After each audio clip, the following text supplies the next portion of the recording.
महाराष्ट्र में जिस तरह के कोरोना वायरस के नए मामले बढ़ रहे हैं, ऐसे में एक बार फिर से इस बात की अटकलें तेज हो गई हैं कि क्या महाराष्ट्र फिर से लॉकडाउन की ओर बढ़ रहा है। इन अटकलों को बल और इसीलिए भी मिल रहा है क्योंकि शिवसेना के मुखपत्र सामना ने भी लॉकडाउन की ओर इशारा कर दिया है। सामना में कहा गया है कि अगर लोगों को लॉकडाउन से बचना है तो उन्हें खुद कोरोना प्रोटोकॉल का पालन करना होगा।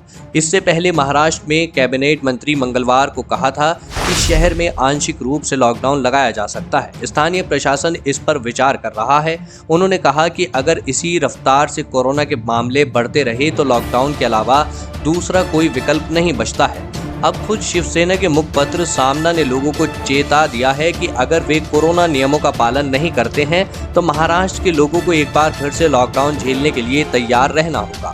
सामना ने लिखा, टीका आ जाने के बाद लोगों ने चैन की सांस ली ही थी कि महाराष्ट्र सहित देश भर में कोरोना के मरीज बढ़ने लगे हैं। उनमें महाराष्ट्र का आंकड़ा ज्यादा है जो कि चिंताजनक है। महाराष्ट्र में प्रतिदिन औसतन 10,000 नए मरीज कोरोना से संक्रमित हो रहे हैं और 70-75 लोगों की जान जा रही है। प्रशासन ने कई क्षेत्रों में आंशिक लॉकडाउन शुरू कर दिया है। ठाणे और नासिक जैसे क्षेत्रों में कोरोना का हॉटस्पॉट बन गया है। जी हाँ दोस्तों, सामना ने लिखा कि अब लोगों को आत्म अनुशासन बनाए रखना चाहिए और खुद पर कुछ प्रतिबंध लगाने चाहिए। इसका ध्यान रखना होगा, अन्यथा लॉकडाउन या सख्त प्रतिबंध से नहीं बचा जा सकता है। बता दें कि ठाणे के 11 हॉटस्पॉट में 31 मार्च तक लॉकडाउन का ऐलान कर दिया गया है।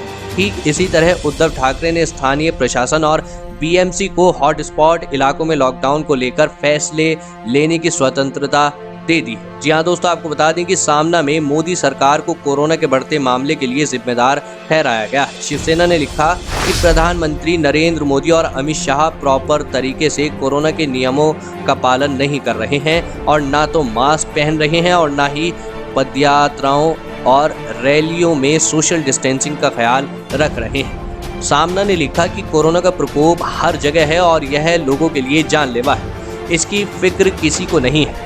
पश्चिम बंगाल में बीजेपी को विजयी पताका फहरानी है, लेकिन इसके लिए कम से कम प्रधानमंत्री को कोरोना के संदर्भ में स्वास्थ्य प्रोटोकॉल का पालन तो करना ही चाहिए था।